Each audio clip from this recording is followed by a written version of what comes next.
Bonjour tout le monde. Nous sommes contents que vous êtes là. Je m'appelle Geneviève Galland. Je suis directrice développement. C'est mon privilège de vous présenter mon ami Greg Nicholas. Il a des lettres devant et après. Mais il aime qu'on l'appelle Greg Nicholas. Il est bien connu partout au Canada et dans les cercles catholiques. Il est la première personne autochtone à recevoir un diplôme en droit. Je vais passer à travers.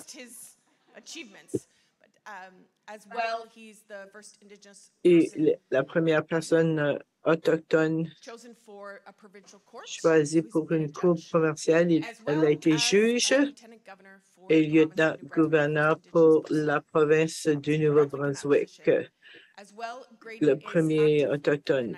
Il est chevalier de Calon, développement et paix et toute association catholique au Canada. Il inclut le Conseil autochtone qui est une bonne occasion pour l'Église catholique d'en apprendre des Autochtones. Et il fait partie du cercle de Dame de Guadalupe depuis quelques années. Alors, c'est un plaisir pour moi de souhaiter la bienvenue et de l'inviter à partager ses expériences, son vécu. Well, first of all, thank you very much, Geneviève, for that introduction. Merci pour votre présentation. Il est bien de vous voir ici dans un cercle et derrière aussi, en arrière aussi. On dit dans notre culture que les aînés s'assoient en arrière et que la personne qui parle dit la vérité. Alors, je vais faire plus attention aux aînés. C'est bien d'être là dans un territoire Mi'kmaq et Shiboktuk qui est le nom Mi'kmaq pour Halifax. Et c'est ici à Halifax où la première évangélisation a eu lieu avec le baptême de Member 2 le juin 24 1610, il y a longtemps. Mais c'est à ce moment qu'il a accepté de devenir un disciple de Jésus parce que les missionnaires lui a convaincu que Jésus est un homme de la paix. Et il a convaincu que Jésus avait une grand-mère qui s'appelait Sainte Anne. La raison que je vous dis ces deux choses, c'est parce que dès le début, l'évangélisation qui a eu lieu, qui s'est enracinée dans les provinces maritimes, était basée sur de bonnes relations avec les peuples autochtones et l'Église catholique. Il a encouragé les missionnaires à apprendre la langue des Mi'kmaq et il a dit, je veux que vous rencontriez mon peuple parce que comme grand chef, il était le chef de tous les Mi'kmaq dans la région atlantique. On sait que les Mi'kmaq et le Grand Conseil ont leur propre forme de gouvernement. Ça existe toujours, leur propre langue, leur propre façon d'enseigner, leur propre spiritualité et leur propre façon de partager les connaissances d'une génération à l'autre. Le grand chef que j'ai connu était Donald Marshall Senior. Quand j'étais jeune, comme avocat,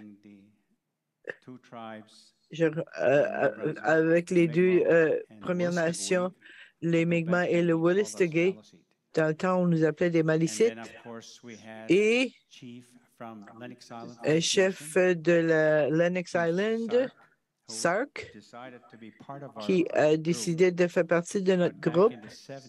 Mais dans les années 70 et 80, les chefs de toute la région atlantique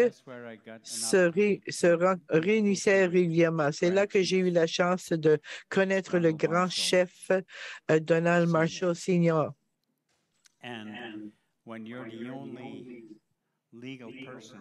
Quand vous êtes la seule personne avec des connaissances juridiques dans une association, on nous demande souvent, est-ce que vous pouvez m'aider avec ceci? Est-ce que vous pouvez m'aider avec cela? Et quand on fait ça à temps plein, on a beaucoup de clients, beaucoup de choses qui ont besoin d'être réglées, soit par des agences gouvernementales ou par les cours ici en Atlantique, ainsi qu'au national. Alors, c'est dans cette atmosphère que mes aînés ont commencé à me former. Et quand j'ai dit mes aînés, ils me disaient, Graydon, vous avez plein de lettres derrière votre nom. C'est comme la soupe alphabet de Campbell's. Et tu as bien appris, tu t'en sais beaucoup. Cependant, il y a quelque chose qui manque dans tes connaissances. Vous ne connaissez pas les méthodes traditionnelles de notre famille parce que jamais vous les avez appris. Les universités où vous avez étudié, les cours que vous avez suivis, alors sachez que vous pouvez apprendre. Alors, ils ont commencé à m'enseigner les façons traditionnelles de nos peuples ici, sur notre territoire. Et c'est pour ça que ce moment, le 24 juin, la fête de Saint-Jean-Baptiste, quand la première conversion a eu lieu sur le grand chef Membertou et sa famille et autres. Et grâce à cette première vague, les Mi'kmaq sont la seule tribu qui ont un lien direct avec le Vatican. C'est évident à cause de la loi sur les relations entre les gouvernements, les Mi'kmaq dans cette situation et les représentants du Vatican. Et j'ai appris cela et j'ai aussi appris les traditions de mon peuple, les Willis-Tugui. Vous avez lu, il y a des Mi'kmaq, des Malicites et des Passamaquoddy dans la région atlantique. Le nom Malicite qui nous avait été donné était vraiment un mot proposé parce que par mes sœurs et frères Mi'kmaq qui avaient eu des contacts. Quand vous parlez aux Malicites, ils parlent très lentement. En français, Mali, ça veut dire un peu malade. C'est qui ils sont. Ah ça, je viens du groupe de gens qui parlent lentement.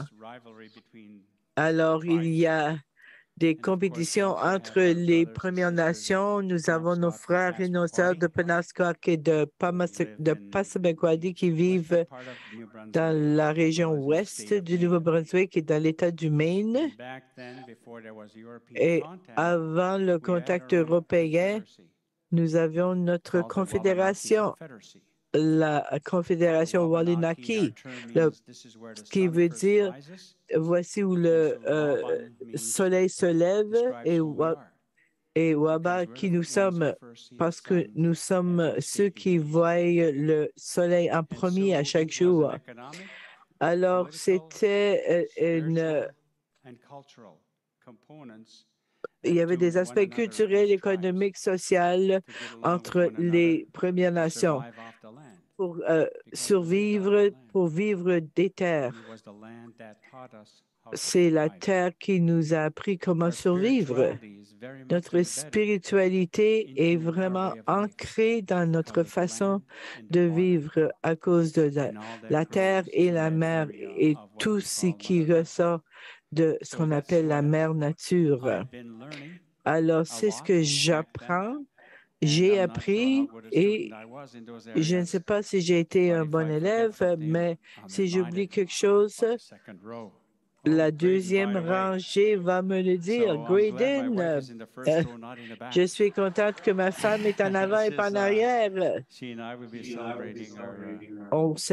On va célébrer un anniversaire important le 28 juin. Elle m'endure depuis plusieurs années. On s'est mariés en 1969. Alors, ça va être notre 53e anniversaire. C'est à elle que vous donnez un coup de main. C'est elle qui m'a adouci. Je suis né avec beaucoup de choses qui me dérangeaient. Quand j'ai commencé la première année,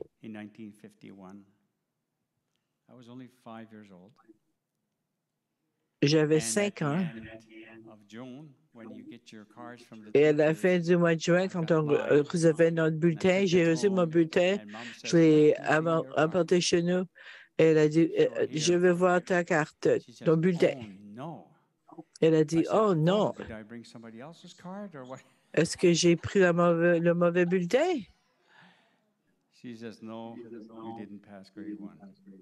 Tu n'as pas réussi ta première année.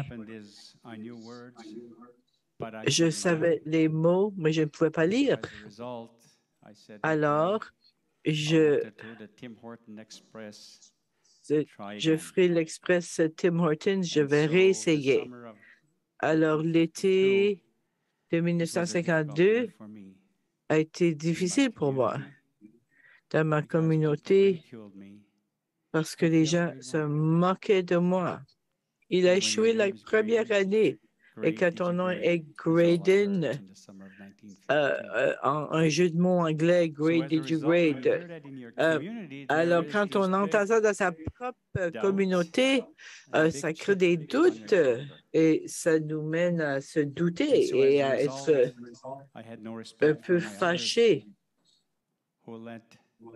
Alors, je ne respecte pas mes aînés qui permettaient aux gens, aux enfants de me taquiner. Alors, j'ai enterré ce sentiment à quelque part en moi. Et les psychologues et les sociologues disent pour survivre, on enterre la douleur dans son esprit, dans son corps, et de temps en temps, ça nous revient. C'est pour ça que j'avais beaucoup d'amerité. Quand je suis devenu un avocat, j'étais dur contre le gouvernement parce que je n'aimais pas la façon qu'ils avaient traité mon peuple et je me suis dit, je vais me servir de toute connaissance que j'ai acquérie pour battre le gouvernement à mort. C'était ma façon de prendre ma revanche au gouvernement pour ce qu'ils avaient fait. Je me suis servi de ma formation. J'ai milité, j'ai recherché pour faire ce que je pouvais pour gêner le gouvernement. Voilà pourquoi ma femme m'a un peu calmé, ma mère aussi. Mais c'était au mois de mars en 1986. J'ai fait une retraite avec les Jésuites à Guelph que j'ai commencé à guérir.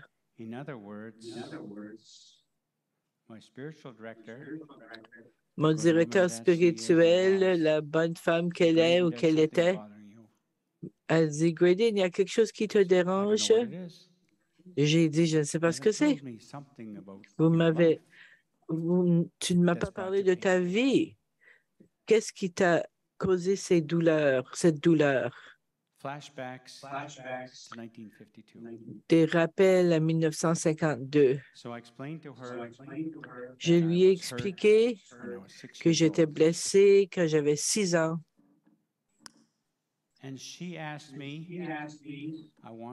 Elle m'a demandé de prendre la prière de Jean,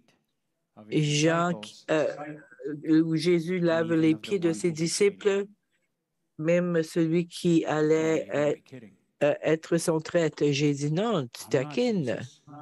Je ne suis pas Jésus, je ne suis pas Christ. Pourquoi je devrais pardonner ces gens qui se sont moqués de moi? Ils ne méritent pas d'être pardonnés parce que j'ai souffert en 1952 et depuis. Elle m'a dit, pense à la prière. J'ai résisté, croyez-le ou non, et je me suis battu avec Jésus. Je lui ai dit, c'est plus facile pour toi de le faire. C'était votre mission que votre père vous a donnée. Mais je n'ai pas cette mission. Alors, quand on a la difficulté à dormir, on ne peut pas se reposer. J'allais dans la chapelle à 3 heures du matin.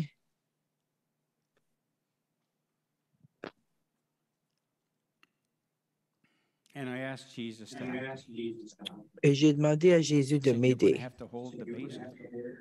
Vous devez tenir le bassin parce que ça va être difficile pour moi de vous regarder dans les yeux ou regarder dans les yeux de ces gens.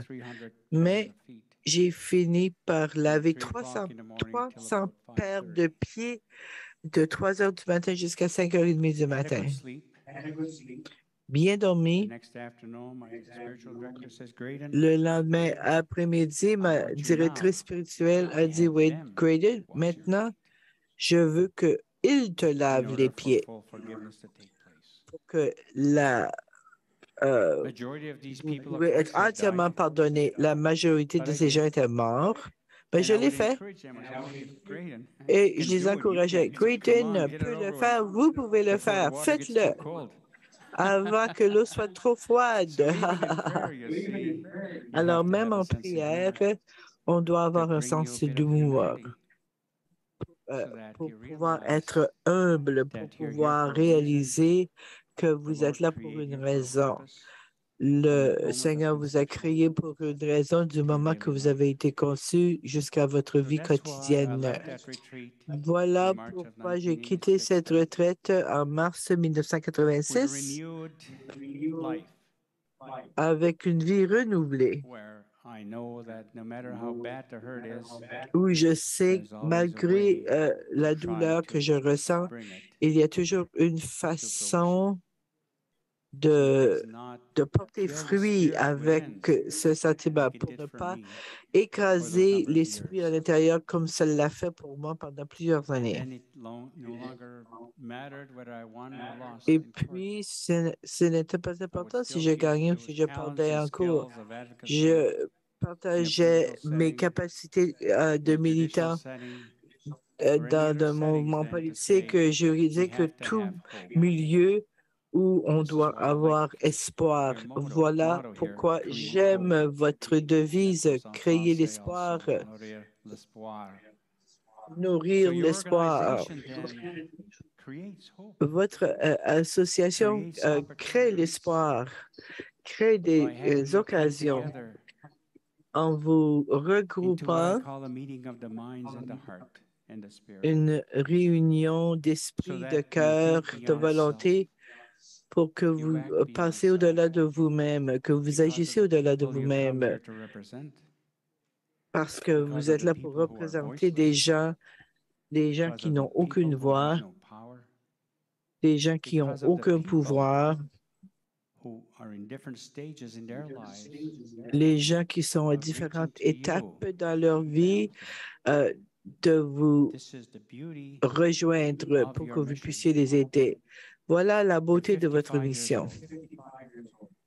Vous avez 55 ans et quand j'avais 40 ans, j'avais hâte à la liberté de 55, surtout quand on est impliqué dans la politique, le juridique et toutes les luttes. J'avais tellement hâte de voir le coucher de soleil pour prendre ma retraite. Mais je ne suis pas encore à la retraite. J'ai 76 ans. Mais je voulais vous donner cette histoire de fond parce que pour nos frères et sœurs autochtones, il est important que vous vous asseyez ensemble et que vous écoutez de parler, de prier, prier pour la force, prier ensemble pour être guéri, pour être pardonné, parce qu'on ne peut pas prendre la prochaine étape avant que ça se fasse. Voilà le défi qu'a notre collectivité catholique au Canada maintenant. Je suis impliqué avec l'Église longtemps. Je me souviens d'être à Toronto en 1991 à un congrès. On a demandé comment est-ce qu'on allait célébrer 500 ans de contact. C'est comme si on nous demandait comment célébrer 500 ans d'oppression, de subjugation, colonisation et le manque d'humanité. Parce que voilà ce que nous avons souffert et on continue de souffrir à cause du rôle de l'Église catholique.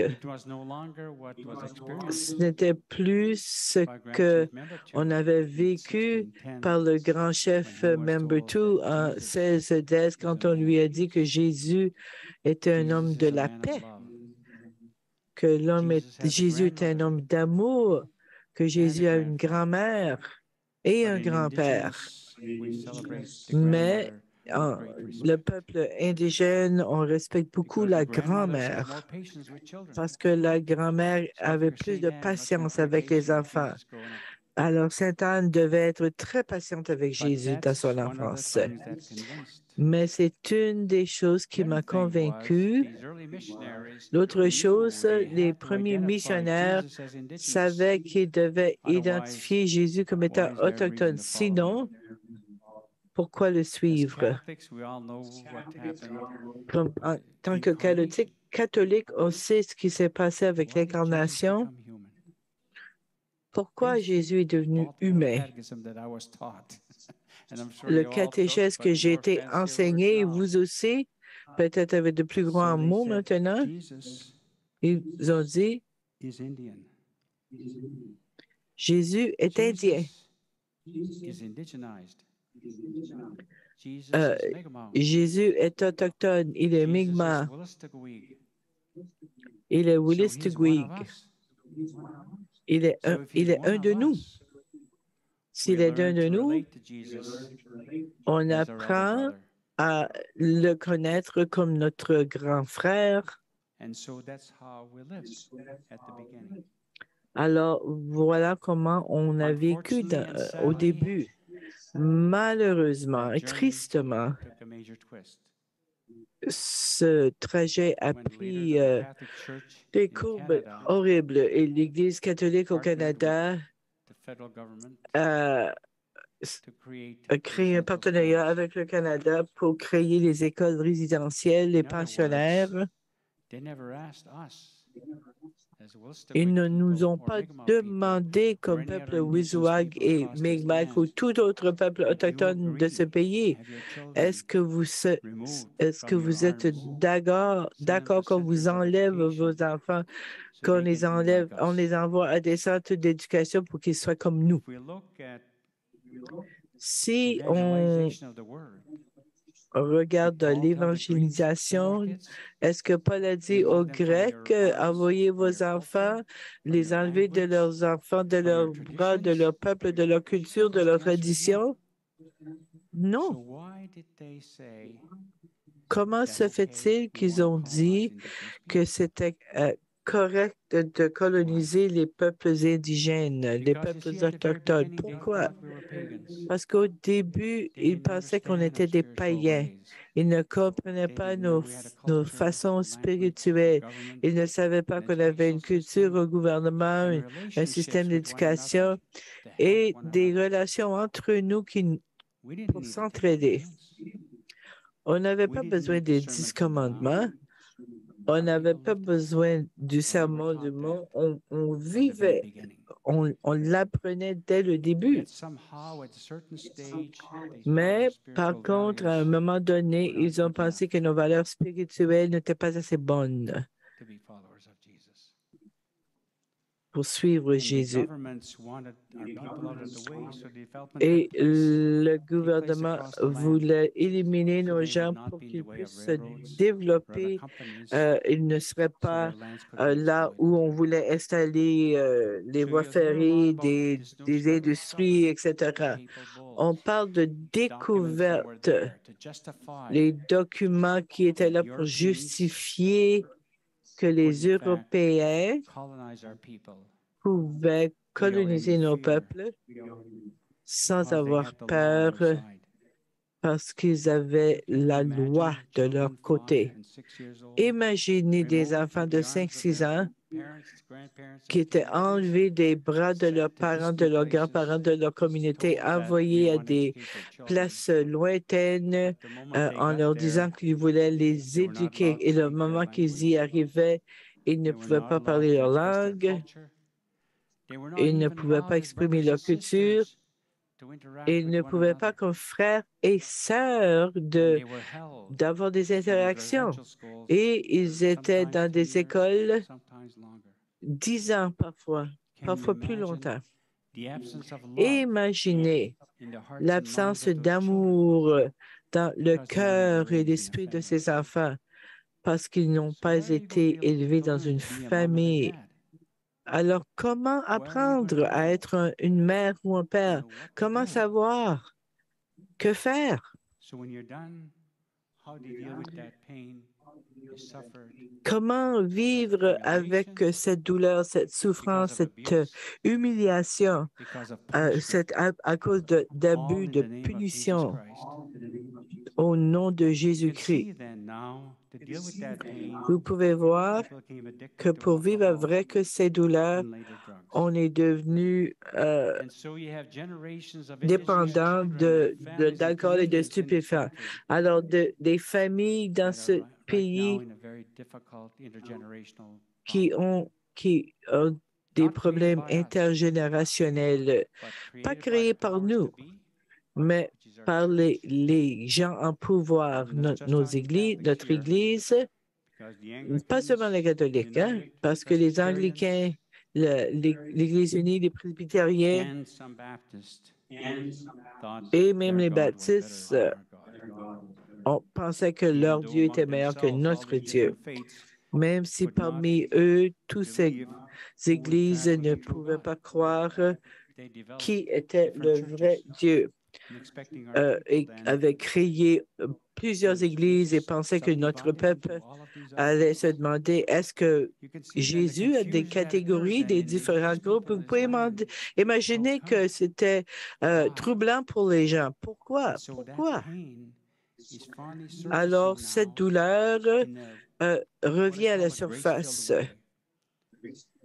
dans une façon un milieu de grâce avec la découverte de fosses non marquées en Colombie-Britannique le mois de mai passé et l'ouverture de la conscience de toute personne non indigène, non autochtone se demanda comment ça pu se faire.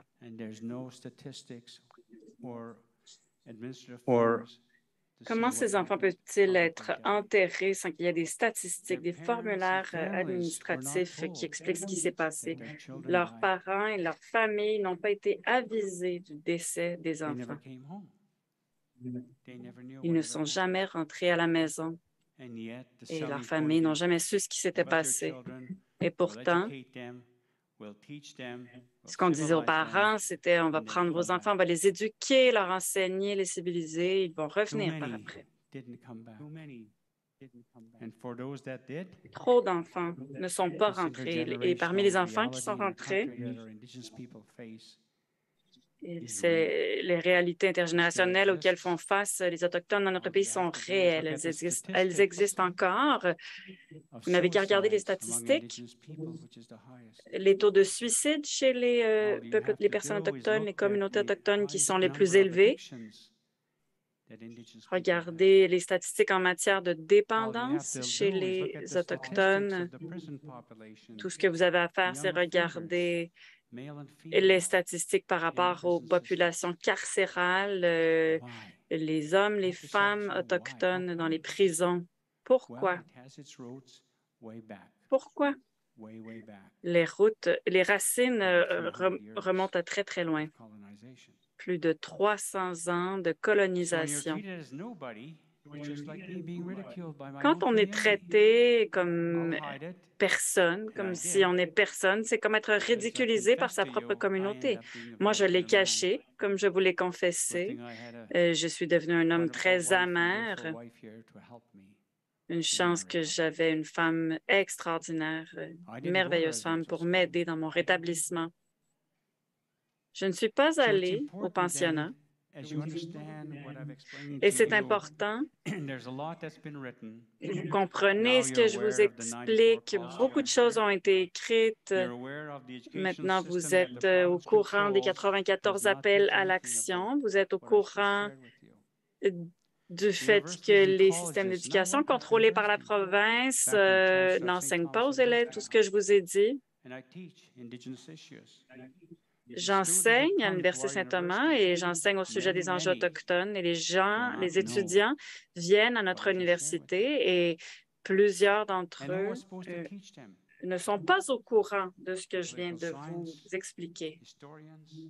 Et comment est-ce que je peux leur expliquer dans le cadre des sciences politiques, de l'histoire de la religion, ou les psychologues, les sociologues, la philosophie, des philosophes en devenir, des travailleurs sociaux, toutes les professions?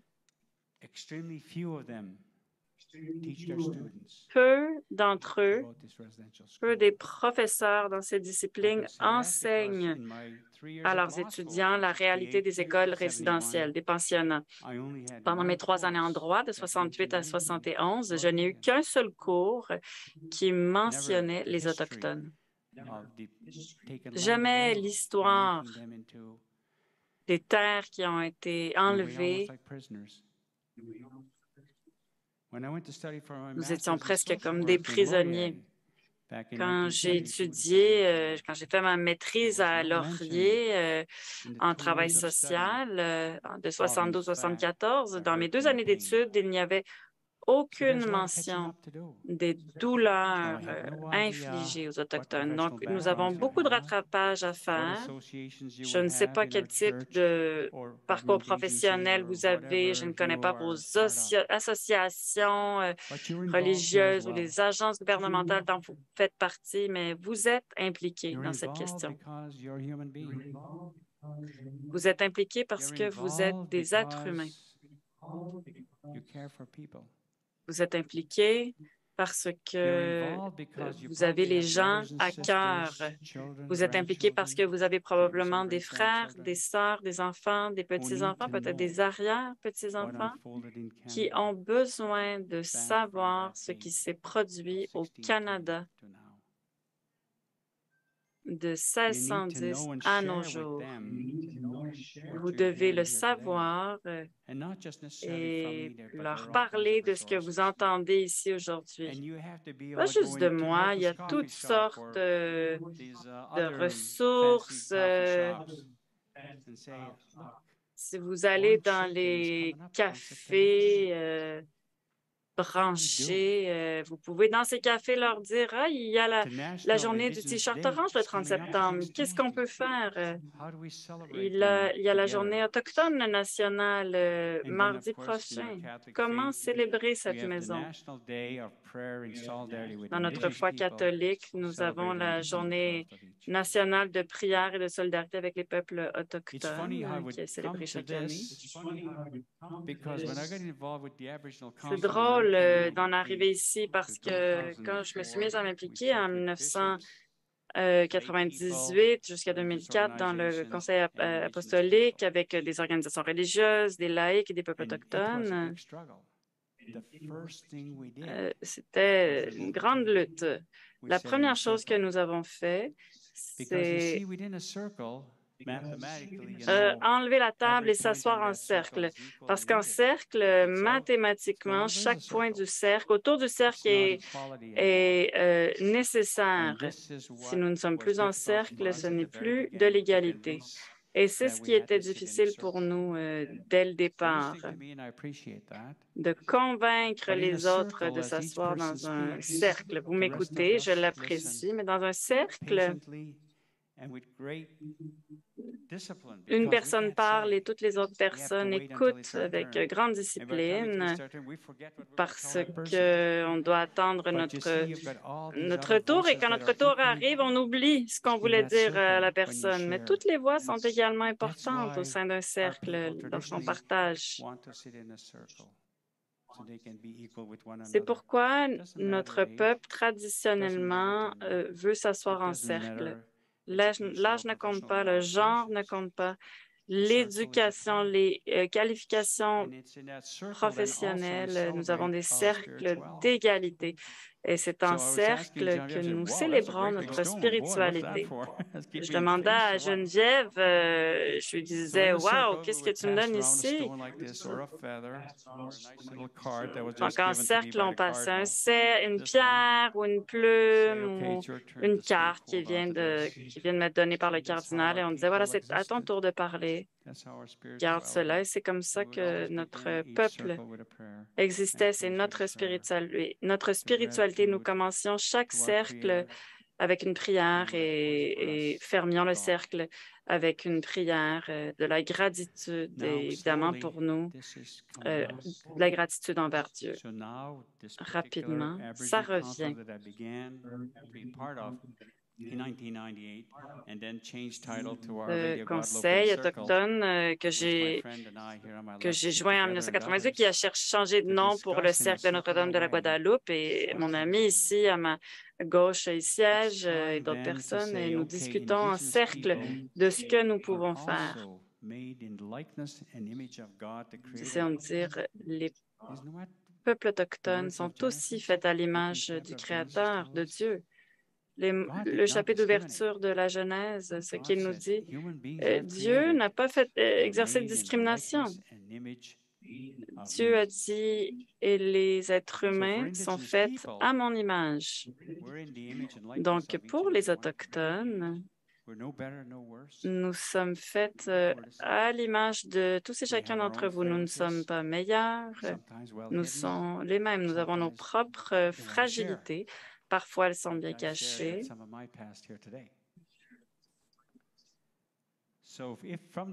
Parfois, nous pouvons les partager.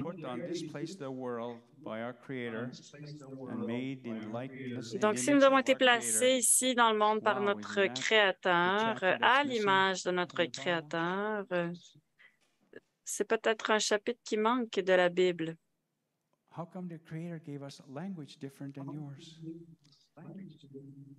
Pourquoi le Créateur nous a donné une langue différente de la vôtre?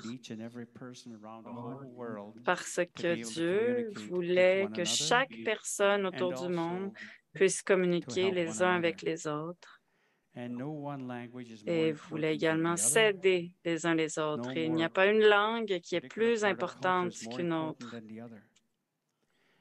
Il n'y a pas une partie de la culture qui est plus importante qu'une autre. Et si vous pouvez quitter cette séance en vous disant « Ah, ce Graydon n'est pas si différent de moi, il parle longtemps, mais bon, c'est probablement parce que je reviens d'une retraite silencieuse. Pouvez-vous imaginer le groupe ici, qui existe depuis 55 ans, commencer à s'unir les uns les autres avec chacun des talents, des dons uniques que vous avez.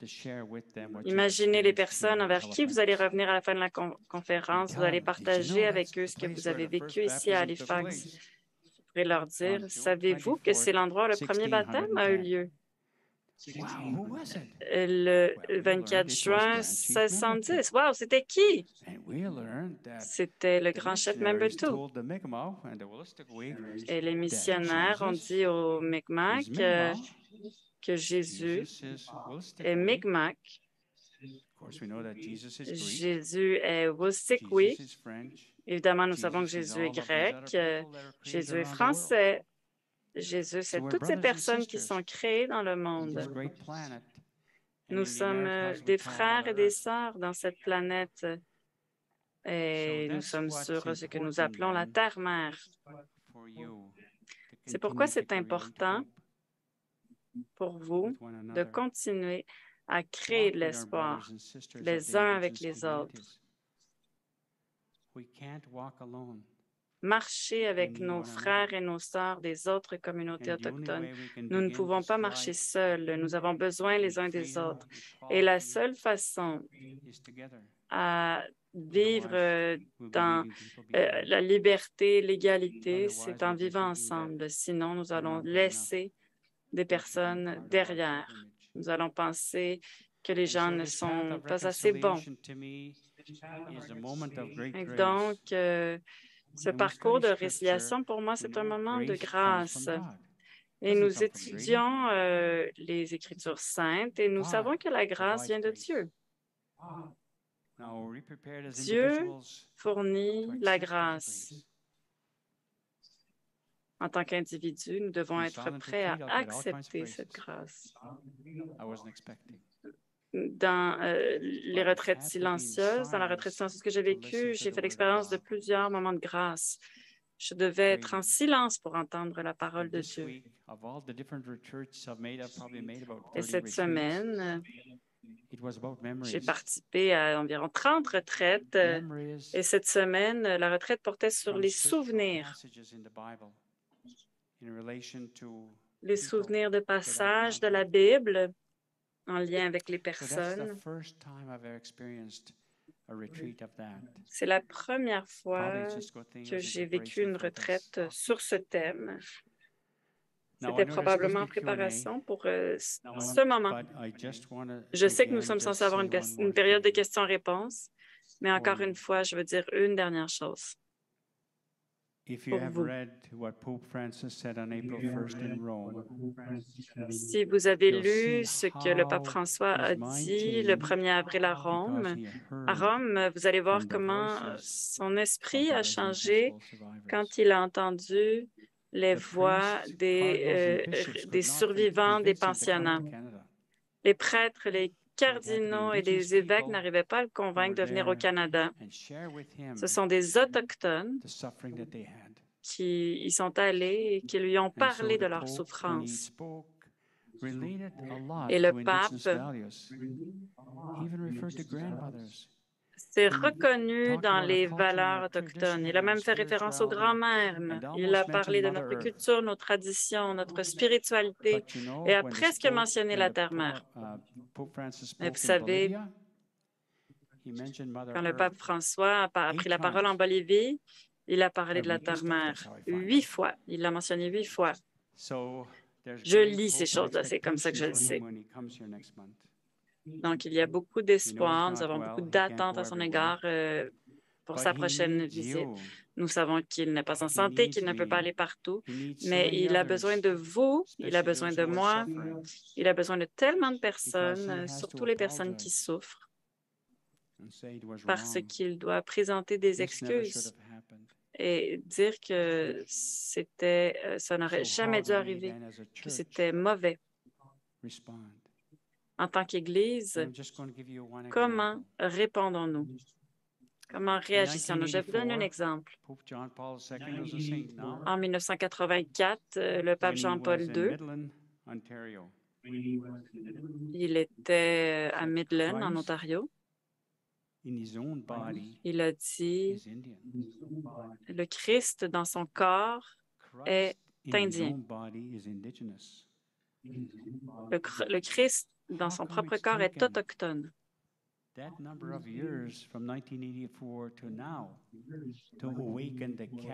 Comment se fait-il que ça a pris tant d'années, de 1984 jusqu'à maintenant, pour réveiller l'Église catholique ou n'importe quelle Église chrétienne qui suit Jésus,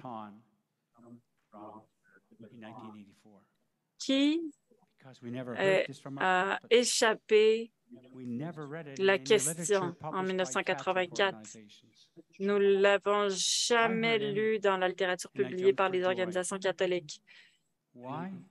Je l'ai entendu et j'ai sauté de joie. Pourquoi?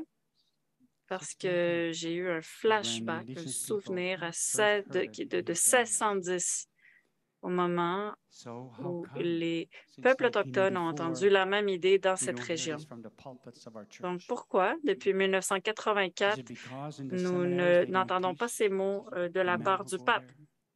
Est-ce que c'est parce que dans les séminaires, on n'enseigne pas cette réalité aux hommes? Les femmes qui vont dans les couvents ne reçoivent pas cet enseignement? On ne peut pas blâmer les étudiants si les professeurs n'enseignent pas. Donc, quelqu'un s'est endormi. Les gouvernements ont adoré l'idée parce que ça leur permettait de garder le contrôle.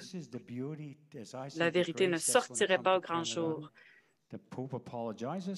Donc, c'est la grâce qui va toucher le Canada. Le pape va présenter des excuses sincères et constater que l'évangélisation a pris un mauvais tour quand l'Église s'est impliquée avec les gouvernements dans la colonisation. Et la colonisation, c'est de convertir par la force les personnes pour les forcer à être comme les colonisateurs. Vous le savez, vous travaillez partout dans le monde. Comment restaurer, comment se rétablir, comment réhabiliter, comment entreprendre une nouvelle voie de réconciliation. Donc, mes bons amis, je vais arrêter ici et voir si le reste du temps pour les questions. Merci beaucoup.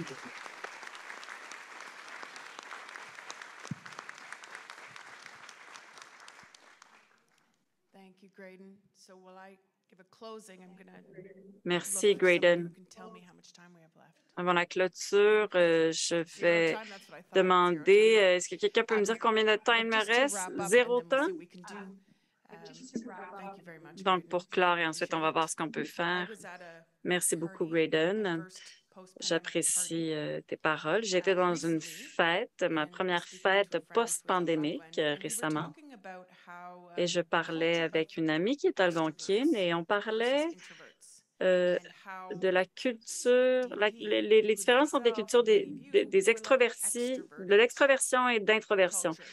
Et plusieurs personnes à développement épais sont des extrovertis, des personnes extroverties. On veut bouger, on veut aller faire des choses, on veut faire changer. Les introvertis sont les personnes qui nous enseignent à étudier, à réfléchir. Et dans les dernières années, j'ai vraiment été frappée de l'importance d'écouter. Si nous voulons aller de l'avant avec la réconciliation, nous devons absolument écouter. Donc, pendant 10 minutes, je me suis dit, qu'est-ce qu'on va faire? On n'a pas de questions, de période de questions-réponses, mais évidemment, on n'a pas de période de questions-réponses. Notre travail, c'est d'écouter. Je veux vous remercier d'avoir écouté aujourd'hui avec ouverture et nous allons continuer à écouter. Merci, Graydon.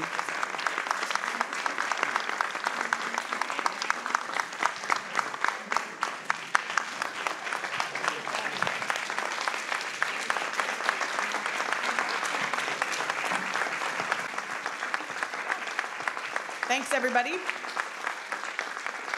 Merci tout le monde. Thank you for my wife. Merci au nom de ma femme.